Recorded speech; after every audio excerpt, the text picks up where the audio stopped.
Hello friends, मैं हूं तपस्वी और स्वागत करता हूं आपका अपने चैनल एग्जाम तपस्वी पे, जो कि है सफलता की राह में आपका साथी। फ्रेंड्स, पिछले दिनों हम NCL HMM ऑपरेटर ट्रेनी के वैकेंसी के बारे में बात कर रहे थे। बहुत सारे लोगों को उसमें सफलता अब तक हाथ लग चुकी है। जो मैंने तैयारी करवाई थी उसके अकॉर्डिंग बहुत से लोगों को DB में बुलाया गया और उनका भी मेडिकल होना बाकी है। तो जो सफल कैंडिडेट्स रहे हैं उनको मेरे तरफ से बहुत बहुत बधाई, और आगे उनका मेडिकल भी होगा। उसके बाद ही फाइनल रिजल्ट जारी होगी सिलेक्शन के लिए। और जिन फ्रेंड्स का, जिन सब्सक्राइबर्स का NCL में नहीं हो पाया, वो अपना दिल छोटा ना करें। ये आखिरी एग्जाम नहीं था। अभी आपके पास बहुत सारे चांसेस हैं। अन्य दूसरे एग्जाम होंगे, आप उनमें अपीयर कर सकते हैं। अभी बहुत सारी वैकेंसीज आई हैं झारखंड में, राजस्थान में, बैंक में, टीचिंग से रिलेटेड, दिल्ली पुलिस की, यूपी पुलिस की, बहुत सारी वैकेंसीज आई। तो दिल छोटा ना करें, अपनी तैयारी जारी रखें। English, GK, GS, current affairs, इन सबको मजबूत करते रहें। हम अपनी तरफ से प्रयास करेंगे कि आपकी तैयारी कंटिन्यू बनी रहे, ताकि आने वाले अगले एग्जाम्स जिनमें आप अपीयर हो उनमें आप अपना 100% दे सकें और पक्का सिलेक्शन पा सकें। तो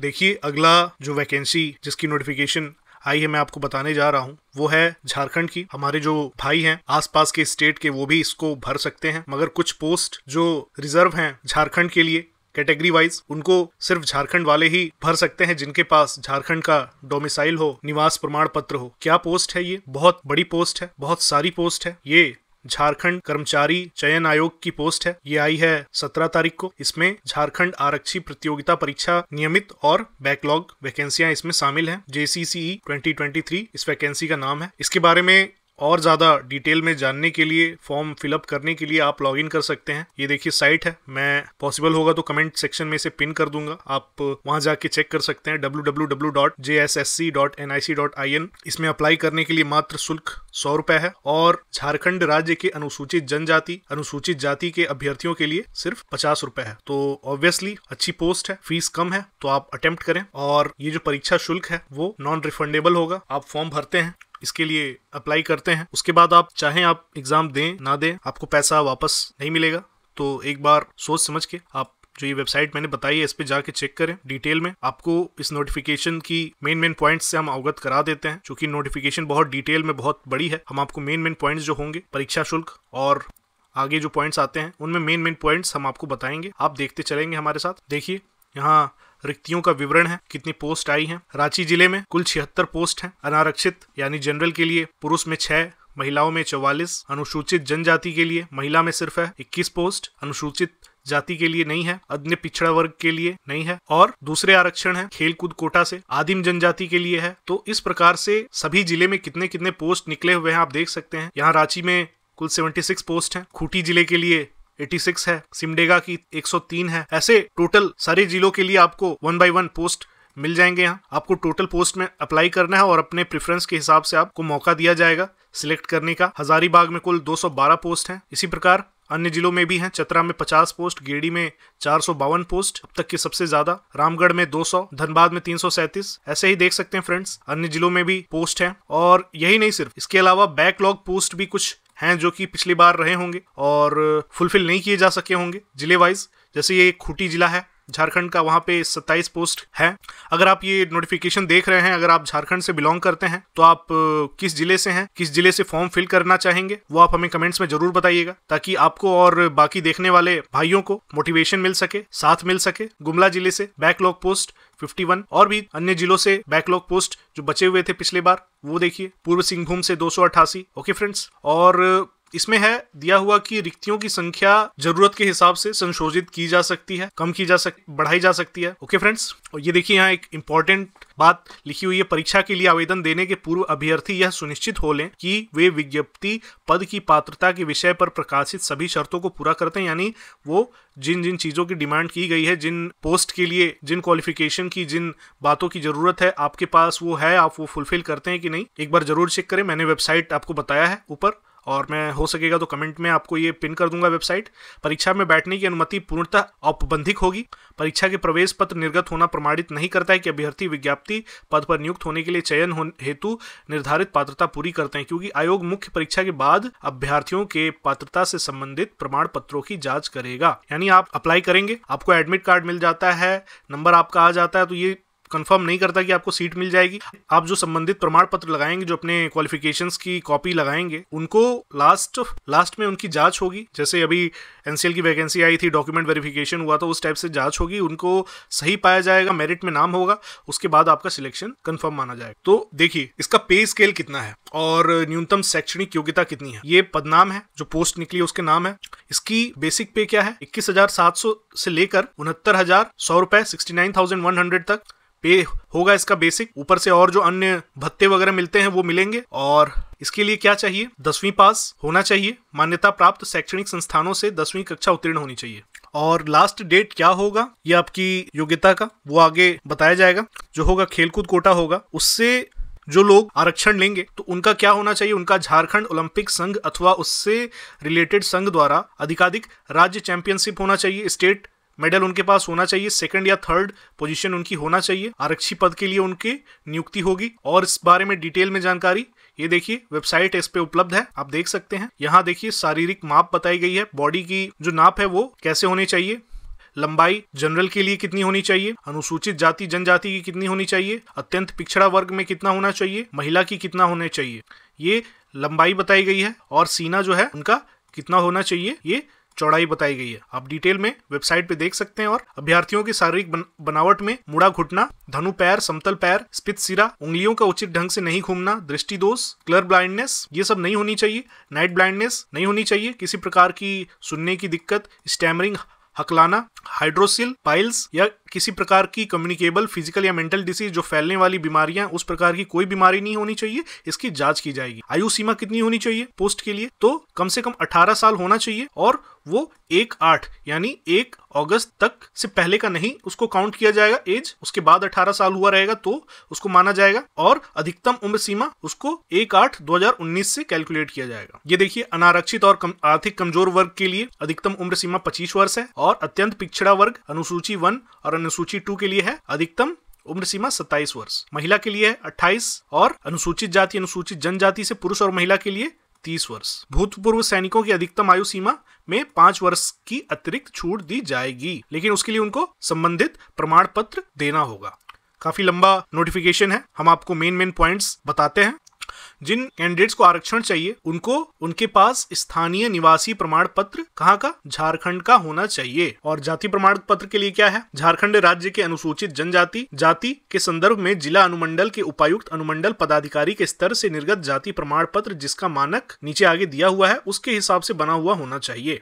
और क्या पॉइंट है मेन, स्थानीय निवासी जाति प्रमाण पत्र आय एवं संपत्ति प्रमाण पत्र में अंकित आवेदक के पिता पति के नाम की वर्तनी स्पेलिंग में 10th के सर्टिफिकेट अंक पत्र में दर्ज वर्तनी स्पेलिंग से भिन्न नहीं होना चाहिए, अन्यथा ऐसे प्रमाण पत्र मान्य नहीं होंगे। यानी आपके पास अगर जो 10th की आपकी मार्कशीट है उसमें जो आपके नाम की स्पेलिंग है वो आपके जाति प्रमाण पत्र में भी सेम होनी चाहिए, निवास प्रमाण पत्र में भी सेम होनी चाहिए। और अगर आप किसी प्रकार से आय प्रमाण पत्र दे रहे हैं किसी जरूरत के लिए तो वहां भी सेम होना चाहिए। अगर इन दोनों में डिफरेंस होता है तो वो एक्सेप्टेबल नहीं होगा, आप उसको रिजेक्ट कर दिया जाएगा। देखिए ऑनलाइन आवेदन भरने के लिए महत्वपूर्ण दिशा निर्देश क्या करना है आपको, आवेदन पत्र को भरने के पूर्व अभ्यर्थी विज्ञापन एवं विवरणिका को डाउनलोड कर लें, यानी शीट को डाउनलोड कर लीजिए और उसके अनुसार आवेदन पत्र में सूचना अंकित करेंगे। उसके लिए अपनी फोटो और पूर्ण हस्ताक्षर की स्कैन्ड प्रति भी अपने साथ रखेंगे और जांच कर लेंगे सारे जो उसमें इंफॉर्मेशन दी गई है जैसे पिता का नाम और अन्य विवरण सब सही है, अगर नहीं है तो उसे ठीक करा लें। और स्पेलिंग की देखिए बार बार जिक्र की गई है, स्पेलिंग वही लिखेंगे जो 10th के सर्टिफिकेट में दी हुई है, अंतर नहीं होना चाहिए वरना एक्सेप्टेबल नहीं होगा। नाम के आगे मिस्टर श्रीमान आदि नहीं जोड़ेंगे। और आवेदक जो है अपनी जन्म तिथि वही डालेंगे जो 10th के मार्कशीट में है, महीना और वर्ष सारे सेम होने चाहिए। देखिए ऑनलाइन आवेदन पत्र भरना और सबमिट कैसे करना आपको मैंने जैसे बताया था वेबसाइट पे www.jssc.nic.in पर जाएंगे और अपना रजिस्ट्रेशन करेंगे पहले, किसके लिए, JCCE 2023 के लिए। और पंजीकरण होने के बाद आपके मोबाइल फोन पे जो आपने मोबाइल नंबर दिया है उस पे और ईमेल पे आपका पंजीकरण संख्या और पासवर्ड आ जाएगा। पंजीकरण संख्या एवं पासवर्ड को नोट करके सुरक्षित रखेंगे क्योंकि भविष्य में लॉगिन करने के लिए इन दोनों की आवश्यकता आपको होगी। और पंजीकरण संख्या और पासवर्ड प्राप्त होने के बाद पुनः आप लॉगिन करेंगे और फिर अपनी जो डिटेल्स हैं वो डालेंगे और जो आवेदन के पृष्ठ हैं, जो पेजेस आएंगे उनको आप सेव करते कंटिन्यू करके आप आगे बढ़ेंगे। और जिस दिन आप ये सारा फॉर्म फिलअप कर लेंगे, कंप्लीट कर लेंगे, उसके अगले दिन दोपहर 12 बजे तक आप दोबारा लॉगिन करके परीक्षा शुल्क एग्जामिनेशन फीस फिल करेंगे, जमा करेंगे। और फ्रेंड्स, आवेदन पत्र जो आप समर्पित करेंगे यानी सबमिट करेंगे, तो ये आप देख लें कि जो आपने जानकारी दी है, जो आपने डिटेल्स भरे हैं वो सही हो, नहीं तो घोषणा पत्र देने हेतु अभ्यर्थिता रद्द करने एवं अन्य कार्यवाही करने पर आयोग निर्णय लेगा। नहीं तो अगर गलत पाया जाता है तो उसे फॉर्म को कैंसिल किया जा सकता है। और जब ऑनलाइन आवेदन में जो आपने दर्ज सूचनाएं दी हैं, जो मार्कशीट लगाए हैं, डॉक्यूमेंट्स लगाए हैं, उनकी मूल प्रति की जांच जो होगी प्रमाण पत्र जांच कार्यक्रम में की जाएगी। इस टाइम सभी प्रमाण पत्र के साथ अभ्यर्थी यानी जो कैंडिडेट है उनको भी उपस्थित रहना होगा। अगर वो नहीं रहते हैं या डॉक्यूमेंट्स नहीं लेके आते हैं तो उस केस में भी फॉर्म कैंसिल हो सकता है।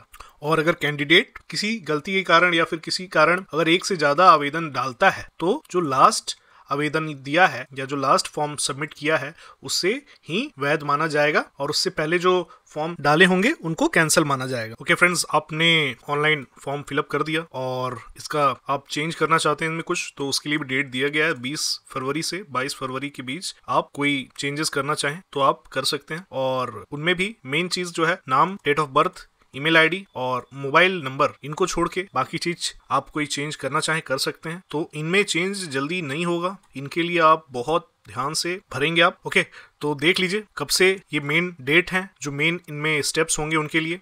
रजिस्ट्रेशन करना और सूचना दर्ज करने के लिए डेट 15 जनवरी यानी कि अगले महीने से 20 दिन है अभी आपके पास लगभग। 15 जनवरी से लेके 14 फरवरी की मध्य रात्रि आप वैलेंटाइन डे मनाएं, और मगर उससे पहले आप रजिस्ट्रेशन कर लें अगर आप इंटरेस्टेड हैं तो। और परीक्षा शुल्क एग्जामिनेशन फीस इसको जमा करने की जो लास्ट डेट है ये 16 फरवरी की मिडनाइट, उससे पहले आपको कर देना है। और फोटो और सिग्नेचर अपलोड करके जो आपका एप्लीकेशन उसका प्रिंट आउट ले लेंगे आप। कब तक ले लेंगे? 18 फरवरी की मिडनाइट से पहले आपको ले लेना है। परीक्षा शुल्क आप कैसे भुगतान करेंगे उसकी भी प्रोसेस बताई हुई है। प्रोसीड टू पेमेंट क्लिक पे आप जाएंगे, एक नया पेज आएगा जिसमें आप टर्म एंड कंडीशंस को एक्सेप्ट कर लेंगे, प्रोसीड करेंगे, आगे बढ़ेंगे यानी। और इसके बाद सिलेक्ट पेमेंट गेटवे कैटेगरी के सामने इसको सिलेक्ट करेंगे JCCE 2023 और अपना रजिस्ट्रेशन नंबर डाल के एग्जामिनेशन फीस जो है 100 रुपीज या 50 रुपीज आपके कैटेगरी वाइज उसका आप भुगतान करेंगे। परीक्षा का स्वरूप एवं पाठ्यक्रम कैसा होगा? परीक्षा जो है 3 चरणों में ली जाएगी। सबसे पहले क्या होगा? फिजिकल टेस्ट होगा, शारीरिक दक्षता परीक्षण। उसके बाद क्या होगा? मेडिकल होगा, चिकित्सीय जांच। उसके बाद जो होगा वो है लिखित परीक्षा या रिटन टेस्ट। देखिए, शारीरिक दक्षता परीक्षण जो होगा वो झारखंड राज्य पुलिस नियुक्ति नियमावली पुलिस सेवा के लिए भर्ती पद्धति 2014 उसके अकॉर्डिंग होगा, ठीक है। उसके अनुसार आपकी परीक्षण ली जाएगी जिसमें सफल होना अनिवार्य है। इसका जो है वो जस्ट क्वालिफाइंग नेचर के लिए ये है, इसका कोई अलग से मार्क्स नहीं मिलेगा। जो इसमें सिलेक्टेड होंगे शारीरिक माप और शारीरिक योग्यता के अनुसार, जो मैंने आपको पहले बताई हुई है माप और योग्यता क्या है, पहले आपको पीछे मैंने वीडियो में बताई है। उसके आगे आपको सिलेक्ट होने के आगे ही उसके नेक्स्ट स्टेप पे भेजा जाएगा। नेक्स्ट स्टेप क्या होगा? चिकित्सीय जांच, मेडिकल टेस्ट। अगर आप मेडिकल टेस्ट में क्वालिफाई होते हैं उसके लिए आपको एक लिस्ट मिलेगा। उसके बाद आपको क्या देना है? लिखित परीक्षा, रिटन टेस्ट।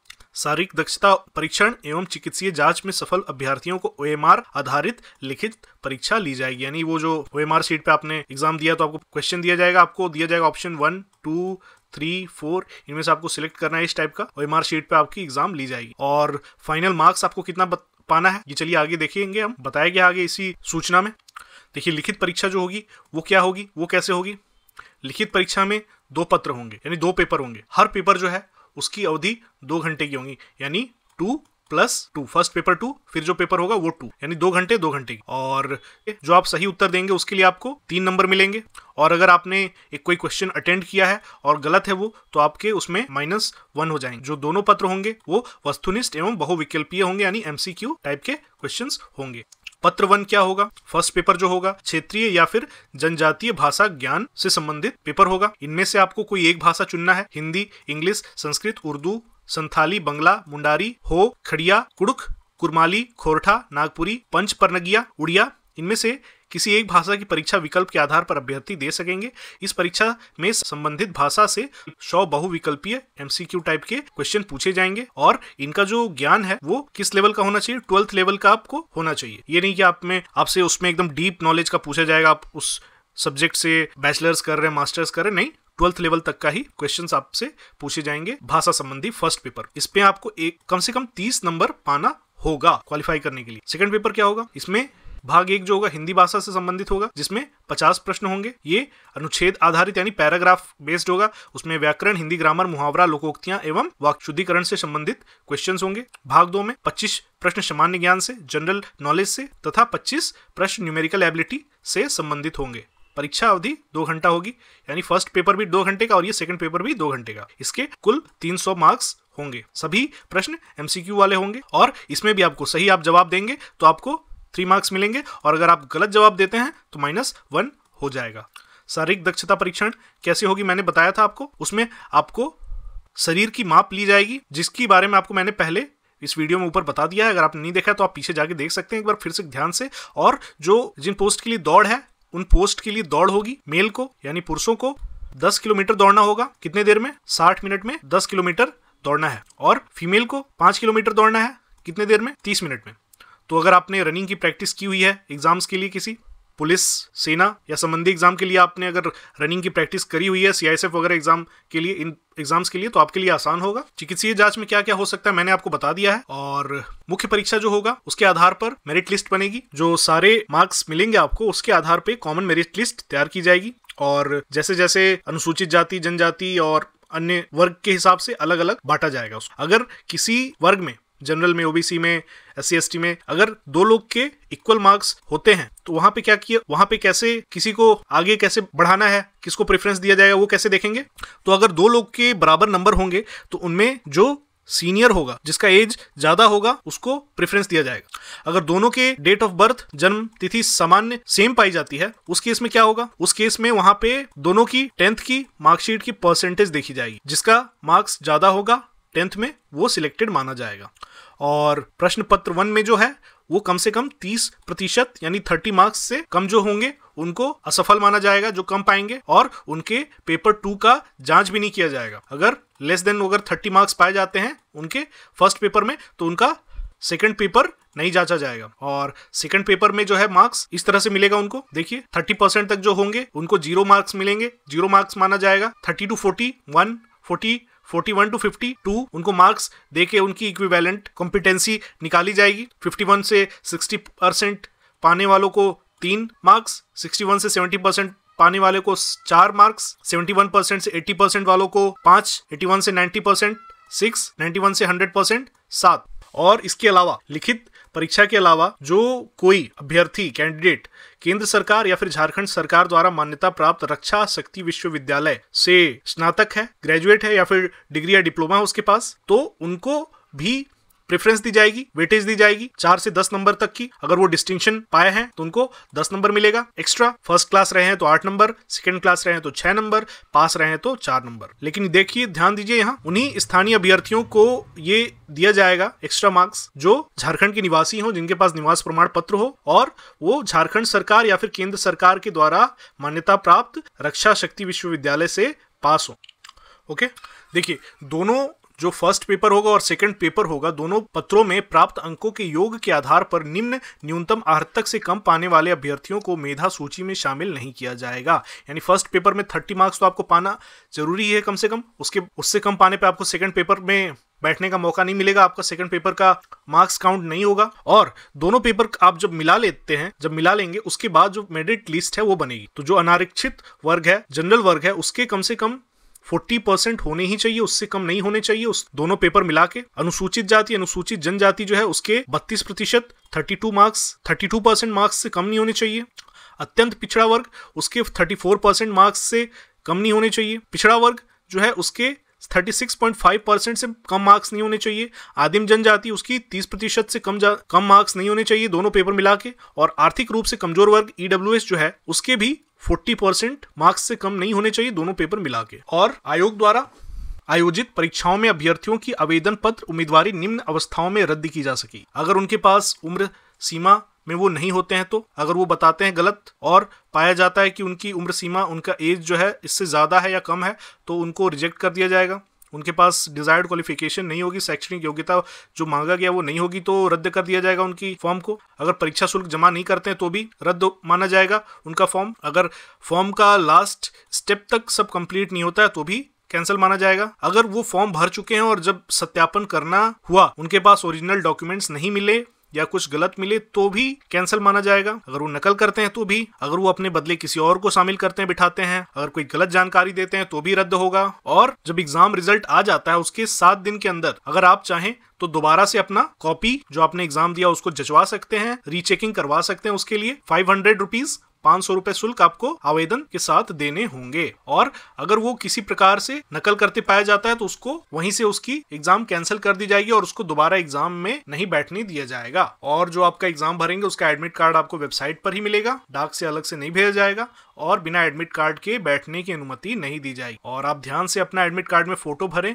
और स्कैन करके सिग्नेचर डालें, क्योंकि कोई भी त्रुटि होने पर परीक्षा में शामिल नहीं हो पाएंगे। और परीक्षा से संबंधित सभी सूचनाएं आपको वेबसाइट पे मिल जाएंगी। वेबसाइट मैंने आपको ऑलरेडी वीडियो के स्टार्ट में बता दिया है। और एग्जाम ओवर होने के बाद, एग्जाम खत्म होने के बाद भी आप एडमिट कार्ड जो है उसकी मूल प्रति अपने पास सुरक्षित रखेंगे। प्रमाण पत्र के जांच के क्रम में आयोग द्वारा इसकी मांग की जा सके। तो अगर आप चाहें तो इसकी सिलेबस क्या है, ये एग्जाम का फॉर्म आप फिलअप कर लेंगे। 15 जनवरी को फॉर्म आएगा। उसके बाद आप चाहें तो इसका सिलेबस आप चाहेंगे तो मुझे बताइएगा, मैं आपको सिलेबस भी इसका अवेलेबल करा दूंगा। और आप चाहेंगे तो मैं आपकी पेपर 2 जिसमें जीएस, मैथ्स और रीजनिंग वगैरह है उसके लिए भी आपको मैं तैयारी करवा दूंगा। आप चाहेंगे तो मैं हिंदी उसकी भी आपको तैयारी इसके रिलेटेड करवा सकता हूं। अगर आप करना चाहें तो आप मुझे कमेंट्स में बताएंगे, मैं आपको उससे रिलेटेड वीडियोस अवेलेबल जरूर कराऊंगा। फ्रेंड्स, हमारे इस मेहनत के लिए अपना बेशकीमती लाइक वीडियो को अवश्य दें। अपने जरूरतमंद फ्रेंड्स जो झारखंड या आसपास से बिलोंग करते हैं, जो इस एग्जाम में शामिल हो सकते हैं, उनके साथ वीडियो को शेयर जरूर करें, बिकॉज शेयरिंग इज केयरिंग। अपने क्वेरीज और सजेशंस हमें कमेंट में जरूर बताएं। मैं आप सबके कमेंट्स पढ़ता हूं और 100% आपके प्रॉब्लम का सॉल्यूशन देने की कोशिश करता हूं कमेंट्स में। चैनल को सब्सक्राइब कर लें आने वाले यूजफुल वीडियोस के लिए। वीडियो में साथ बने रहने के लिए और वीडियो देखने के लिए थैंक्स। मिलते हैं अगली वीडियो में। टिल देन अपना ख्याल रखिए। Take care. बाय।